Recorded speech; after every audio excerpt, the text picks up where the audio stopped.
वो फूट जाएगा। मंगल ने आए बढ़ते हुए अपने दोस्त सुखीराम की तरफ देखा। वे दोनों एक छोटे से कमरे में बैठे हुए थे। बीच में एक प्लेट में सिर्फ एक ही लड्डू रखा था, जो सूखकर पत्थर जैसा बन गया था। क्या यार, ऐसे बेचारी नजरों से क्यों देख रहा है? उस लड्डू की हालत देख, उसे काटा तो दांत टूटना पक्का है। वैसे भी हमारे पास दाल खरीदने के लिए पैसे नहीं है, फिर लड्डुओं की आस क्यों है तुझे? आस नहीं सुखीराम, वो हमारी भूख की निशानी है। पिछले 3 दिनों से जो हमने खाया है वह है हवा, और जो पिया है वह है बगल का गंगा जल। मेरे पेट में चूहे ड्रम बजा रहे हैं यार। हाँ यार, मेरे पेट में तो जैसे कुश्ती की प्रतियोगिता चल रही है। चल, आज किसी भी तरह उस पुरानी पहाड़ी पर पतंग उड़ाते हैं। कम से कम उस पतंग के पीछे दौड़ने से भूख भूल जाएंगे। पतंग उड़ाने के लिए धागा खरीदने के लिए भी हमारे पास फूटी कौड़ी नहीं है। सुखी, खैर चल, ऐसे ही पहाड़ी पर बैठकर उस हवा को ही खाएंगे। दोनों धीरे धीरे चलते हुए गांव की छोर पर स्थित पहाड़ के ऊपर चले गए। वहाँ हवा तेज चल रही थी। मंगल एक पुराने कागज को हवा में छोड़कर उसके साथ खेल रहा था। इतने में पास की झाड़ियों के पीछे से जोर जोर से चिल्लाने की आवाज सुनाई दी। अज्ञात व्यक्ति, अरे नीच, गुरुजी का एल्यूमिनियम का बर्तन चुराएगा? तेरी इतनी हिम्मत! मंगल और सुखीराम डर के मारे झाड़ियों के पीछे छुप गए। वो 2 व्यक्ति थे जिनके बाल बड़े बड़े थे और अजीबोगरीब दिख रहे थे। एक के हाथ में एक पुराना एल्यूमिनियम का बर्तन था। बर्तन पकड़े हुए व्यक्ति, अरे शंभो, गुरुजी ने सबको वरदान दिया है और मुझे बर्तन देकर दाल पकाने को कहा है। इसकी पकी हुई दाल हमेशा फीकी होती है। मैं 7 साल से वही फीकी दाल खाकर पक गया हूँ, इसलिए इसे लेकर भाग रहा हूँ। कम से कम इस बर्तन से ही सही मुझे अपने मनपसंद स्वादों का मजा लेना है। रास्ते से हट जा। अरे मूर्ख, उस बर्तन की महिमा तुझे नहीं पता। वह सिर्फ दाल पकाने के लिए नहीं, उसे कोयले पर चूल्हे पर रखकर उसमें थोड़ा सा मटन, प्याज और मसाले डाले तो काफी है। वो एक शानदार मटन सुक्का बन जाता है। अरे इतना ही नहीं, उस एक बर्तन से सैकड़ों बर्तन पैदा हो जाते हैं। उस मटन सुक्का का स्वाद कितना बढ़िया है पता है क्या? सिर्फ एक टुकड़ा खा ले तो जीवन धन्य हो जाएगा। वो अक्षय पात्र जैसा है रे। तू इसे चुरा कर उन सभी स्वादों का खुद मजा लेना चाहता है? मैं ऐसे नहीं होने दूंगा। तो यह सिर्फ मेरा ही है। मैं इस बर्तन से करोड़पति बन जाऊंगा। ये सारे स्वाद मेरे हैं। मैं तुझे एक टुकड़ा भी नहीं दूंगा। ऊपर से गुरुजी को बताया तो तुझे भी सजा पक्की है। नहीं देगा? देख मेरा कमाल, तुझे अभी मिट्टी में मिला देता हूँ। दोनों एक दूसरे को धक्का देते हुए, गालियां देते हुए पहाड़ी की छोर तक चले गए। अचानक दोनों का पैर फिसल गया और वो दोनों नीचे गहरे पानी में गिर गए। लेकिन वो एल्यूमिनियम का बर्तन पहाड़ी पर ही गिर गया। मंगल धीरे से बाहर आया और उसने उस बर्तन को उठा लिया। सुखी, सुना तूने? इसमें मटन डाले तो मटन सूखा बनेगा। हमारी मुश्किलें खत्म हो गई यार। हमारी भूख की पीड़ा मिटने के साथ साथ हम करोड़पति भी बन जाएंगे। अरे वो तांत्रिक का बर्तन है, हमें क्या काम? वो बहुत खतरनाक लोग होते हैं भाई। अगर वो फिर से आ गए तो हमें उबाल कर खा जाएंगे। इस बर्तन से मिलने वाली संपत्ति से ज्यादा खतरा है। चलो इसे यहीं छोड़ देते हैं यार। मर गए तो मर गए यार। भूख से मरने से बेहतर है मटन खाकर मरना। आज हमारी किस्मत ने दरवाजा खटखटाया है।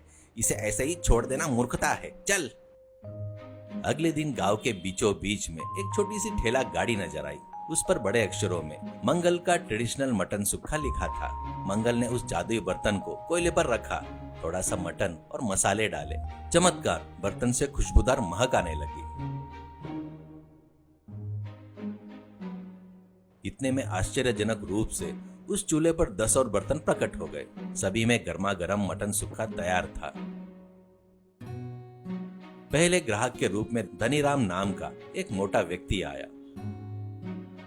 ए मंगल, क्या है ये महक? बहुत जबरदस्त है, पूरे गांव में आ रही है। इसकी महक को देखते ही मुंह में पानी आ रहा है। दे, एक प्लेट दे, देखते हैं। आज मैं बहुत भूखा हूँ यार। मंगल ने एक प्लेट दी। धनीराम ने टुकड़ा मुंह में रखते ही उसने आंखें ऊपर कर ली।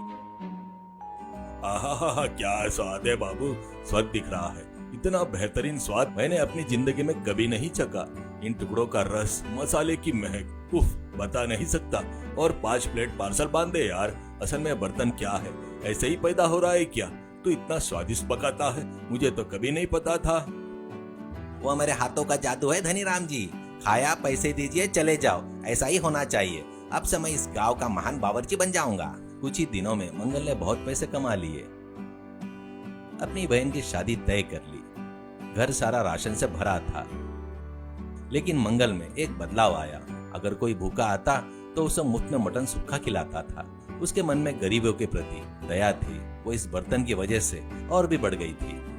एक दिन एक अजीब सा व्यक्ति ठेले के पास आया, जो देखने में बहुत गंभीर लग रहा था। एक प्लेट मटन सुक्का देना। तुम्हारे खाने का स्वाद के बारे में बहुत सुना है, इसलिए खुद चलकर आया हूँ। मंगल ने दिया। उस व्यक्ति ने खाया और अचानक मंगल की आंखों में देखा। झूठ मत बोल, यह बर्तन तेरे पास कहाँ से आया? यह कोई साधारण बर्तन नहीं है। इसमें जो शक्तियाँ है, ये जो स्वाद है, ये जादुई शक्ति के कारण आया है। इसका असली मालिक कौन है तुझे पता है क्या? क्या तुझे पता है कि यह बर्तन चुराया गया है? इसकी वजह से तूने कितना पैसा कमाया है? इसके पीछे का रहस्य क्या है मुझे पता है। मंगल डर गया। वह व्यक्ति अचानक एक तांत्रिक में बदल गया और हाथ में छड़ी पकड़े हवा में उठाने लगा। मेरे दो शिष्य इस बर्तन के लिए लड़कर मर गए। उनका लालच उनके प्रति शाप बन गया। मेरी मंत्र शक्ति से पता चला कि यह वहीं पर था। तू इस बर्तन का इस्तेमाल करके पैसा कमा रहा है, लेकिन इससे होने वाले खतरे को तू नहीं जानता। चोरी करने के जुर्म में मैं तुझे अभी भस्म कर दूंगा। तेरी सारी संपत्ति गायब हो जाएगी। मंगल कांपते हुए तांत्रिक के पैरों पर गिर पड़ा। महाप्रभु मुझे क्षमा करे, मैं चोरी नहीं की। उन दोनों के पानी में गिर जाने के बाद यह बर्तन मुझे पहाड़ी पर मिला था। हमारे घर में भूख मरी थी। मेरी बहन की शादी के लिए पैसे नहीं थे, इसलिए मैंने इसका इस्तेमाल किया। लेकिन इससे कमाए गए पैसे से मैं अपनी बहन की शादी कर रहा हूँ। इतने ही गरीबों की भूख मिटा रहा हूँ। मेरे पास अब पर्याप्त पैसा है। अब मुझे बर्तन की जरूरत नहीं है। ये लीजिए, अपना बर्तन रख लीजिए। मुझे मत मारिए। मेरी गलती को माफ कर दे और मेरी बहन की शादी बिना किसी बाधा के हो, ऐसा आशीर्वाद दे स्वामी। तांत्रिक थोड़ी देर तक चुप रहा। उसने मंगल की आंखों में ईमानदारी और दया देखी। यह बर्तन अगर लालची लोगों के हाथ में हो तो विनाश लाता है, लेकिन तुम्हारे जैसे दयालु इंसान के हाथ में हो तो यह 10 लोगों की भूख मिटाता है। तुमने अपनी गलती मान ली, ऊपर से गरीब लोगों की मदद कर रहे हो। तुम्हारे अच्छे दिल ने ही तुम्हें बचाया है। इसलिए मैं कह रहा हूँ कि इस बर्तन को अपने पास ही रख लो। यह तुम्हारी अच्छाई के लिए मेरा इनाम है, ऐसा कहता है तो मंगल ने आश्चर्यचकित होकर सच में स्वामी जी करके कहता है तो तांत्रिक, हाँ, लेकिन याद रखना, जिस दिन तुम्हारे अंदर स्वाद बढ़ेगा उस दिन यह बर्तन साधारण एल्यूमिनियम का टुकड़ा बन जाएगा। और हाँ, इसके द्वारा मिली संपत्ति को 10 लोगों में बांटना मत भूलना। सावधान। यह कहकर तांत्रिक गायब हो गया। उस दिन से मंगल और भी उत्साह के साथ मटन सूखा बेचने लगा और उस मुनाफे के साथ गांव में एक धर्मशाला बनाई और गरीब लोगों को आश्रय देने लगा।